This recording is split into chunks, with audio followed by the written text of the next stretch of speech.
welcome to another episode of The Life of Purpose, where we are trying to help folks find their life of purpose in Christ, deepening their relationship with Christ, and really learning how to live as a disciple each and every day.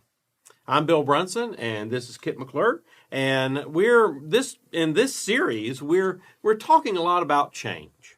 And we're coming at change from a couple of angles. One is the Old Testament story of the book of Daniel and the characters that make up that story, mainly Daniel and Shadrach, Meshach, and Abednego. And we're also looking at books about change. Last week it was Who Moved My Cheese by Spencer Johnson. And this week we're talking about a book by Gordon MacKenzie called Orbiting the Giant Hairball, Navigating Change. Another one of the subtitles is a Corporate Fool's Guide to Surviving with Grace. But I like Navigating Change better. And so today we'll be talking about how do we navigate that change that happens in our life when we find ourselves in a world that it's not the same as it was yesterday and won't be the same again. And so how do we navigate that? Yeah, and so last week we were looking at how Shadrach, Meshach, Abednego, and Daniel made it from Jerusalem, their home, to Babylon, their arch enemy. Right. But it was because they lost a war, and they literally destroyed Jerusalem, the temple, the walls, everything. They find themselves in Babylon. But the king sees some promise in them. Yeah, these four were taken to be in the king's court. And so they kind of had a choice. Do we basically rebel and get killed? Right. Or do we try to make the best of this and just try to find, not forgetting who we are, but try to excel as far as we can in this very, very new environment that they found themselves in. And so we kind of introduced the book last week, but in chapter 1, we immediately start seeing that they're very willing to go along with the king's plan, but they're also not willing to compromise on some of the key values of what defines them. Right. And for a good Jewish person, what you eat was very important. The Jewish food laws were something that were just, you were born into them. And so suddenly they find themselves here in the king's palace. They're in this training program. The king is offering them what we would probably think of as the best food imaginable, with wine and meats and just great foods. But they were all really subject to the food laws of Judaism. And so they're thinking, how do we not disrespect the king, but how do we get out of this situation? Because we want to be respectful to our God. Yeah, the way we would understand it, the Babylonians, they did not eat kosher. And so what they ate was not kosher, literally. And so it put these four guys in a very bad place. I mean, anytime for those of us that don't follow kosher law, it's very awkward when you go to someone's home and they offer you something that you don't particularly like.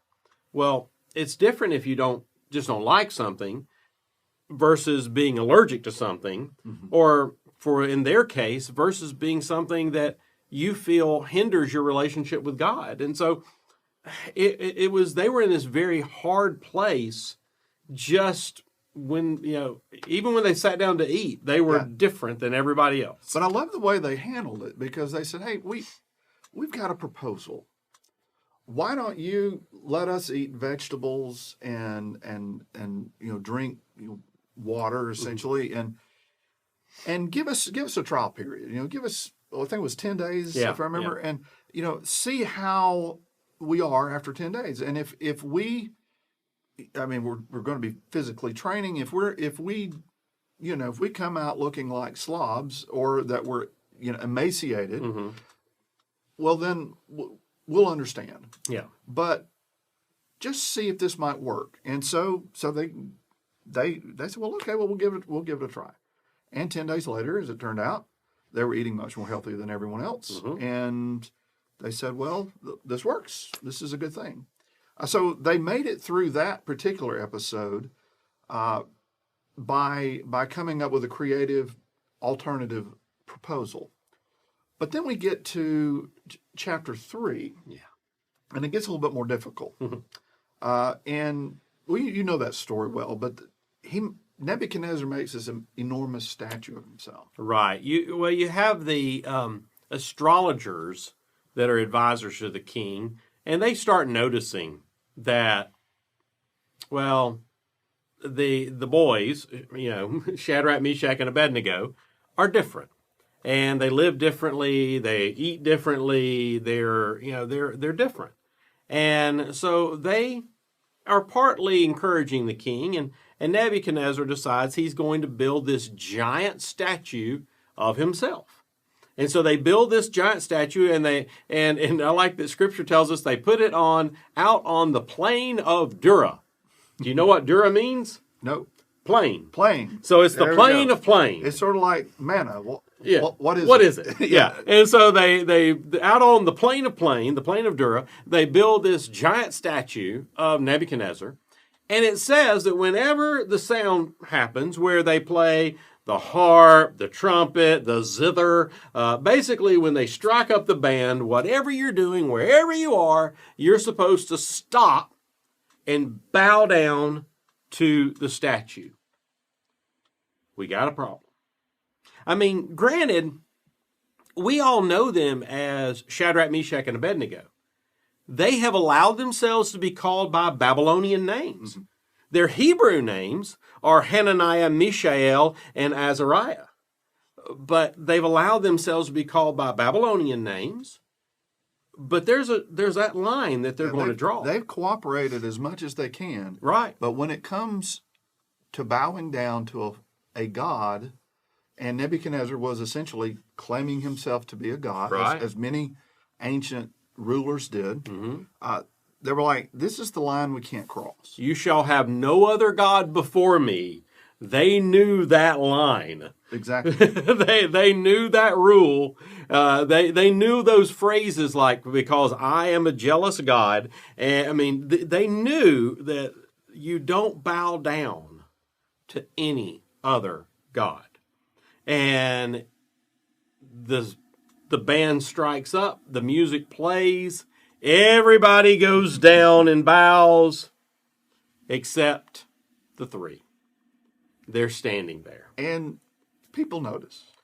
It's a little obvious when you're the only one standing. It's a little obvious who you are.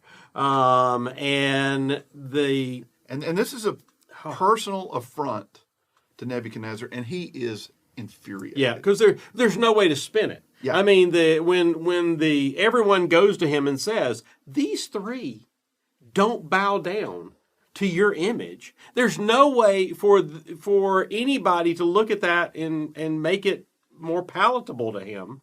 It's an ego thing. It's a power thing. If he lets them get away with it without punishing them, would he have the power that he needed to maintain his empire? And these are his leaders. Yeah. And these are up and coming leaders. He likes these three. Yeah. But he has to deal with them. And they look at him and say, and they're brought before him, and they say, we just can't do it. I mean, I like the fact they use the term Your Majesty. They're still trying to be respectful to the king, but not to the God. No. And but Nebuchadnezzar doesn't appreciate that at all. No. Fires up the furnace, 7 times hotter than ever before. And a lot of times when in the Old Testament, whenever it says like 7 times, it's implying not necessarily just truly 7 times, which it may have been, but the implication is it is infinitely hotter than it has ever been before. He has cranked this sucker up. It's like my house when my mother lived with us and she was able to adjust the thermostat. We would suddenly go from a nice, low 70s to around something that I equate to the temperature of hell. Yeah. Well, and it was kind of like when we stayed at Flagstaff when we went to see the Grand Canyon, and it was 72 degree high. Yeah. And we drove the 3.5 hours to catch the plane in Las Vegas, and it was 114. Yeah. It was that dry heat. It was that. It was just dry. I mean, you should have loved it because it was dry. It was dry heat. Yeah. But it was hot. Well, I'm sure when they cranked up the furnace 7 times hotter, the selling point was, but boys, it's dry. It's dry heat. It's dry heat. Just hop on in. But it was so hot that even the people that threw them into the furnace were killed. Right. And so most of us know the story. They're in there. Another image appears as if the Son of God, the sons of God, and they're walking around. Their clothes aren't even singed, and Nebuchadnezzar and everyone is just amazed. Yeah. And they walk out the door, and Nebuchadnezzar kind of goes this long spiel about how the God of Shadrach, Meshach, and Abednego is obviously an ultimate God and will be respected in his kingdom. Yes. And so... Because it's really hard to deny. Yeah. 3 guys that go into a fire and come out of the fire. I can't kill them. Yeah. so can't kill them. So they were learning to use the phrase of Mackenzie to orbit the giant hairball. I mean, Babylon was this administrative, military behemoth that had been going for many, many years. It had levels of administration. They were going to be some little minor piece of the administration. They were willing to participate in it, and they had an appreciation for that and respect for it. But at the same time, they had a purpose that was bigger than simply being a part of that hairball. Right. And the author of Orbiting the Giant Hairball worked for the Hallmark Corporation in Kansas City. And Hallmark, of course, we know it probably today more for television, with their television series and their astounding Christmas specials. Yes, they're current. I think they're now on their 7 millionth Christmas movie. Yeah. But basically, let me go. I'm going to.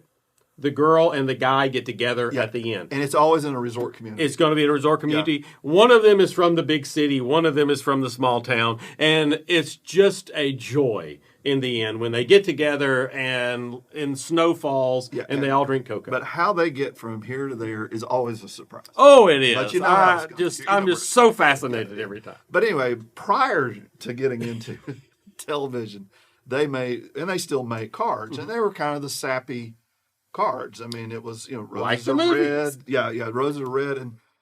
And so Mackenzie was this funny guy, and he wanted to make funny cards. But Hallmark didn't make funny cards. No. They made sappy cards. Right. There was no sarcasm in their card. There was nothing like that. And so he finally convinced them to kind of give him his own little space where he created his own universe. And they came up with the shoebox greeting card, which is, I love it, a tiny little part of the Hallmark Corporation. and so a lot of us have seen those. They're funny. They're sarcastic. They very different from the really sappy ones that Hallmark makes. And he wrote the book trying to explain how is it that you remain true to your purpose, that you're dealing with an organization that can't change, and yet you're wanting to help change how the world works. How do you navigate that kind of change? And it's wonderful to think about how not to get trapped into all of the policies, procedures, but still be respectful of the organization that is giving your existence. And so Shadrach, Meshach, and Abednego find themselves orbiting that hairball. And they do it by kind of standing for principle, but doing it with humility and respect. Yeah, and respect. They showed respect, and they came up with alternatives that actually worked and made those as suggestions. And so they give us really a good model for because all of us work in organizations or are part of work organizations or community organizations that are hairballs. Yeah, they're stuck in their ways. And we respect them, we're a part of them, and yet how is it that we can live a life of purpose and a life of and help make some change in the world without getting embroiled into the politics of it? It becomes a wonderful example of that.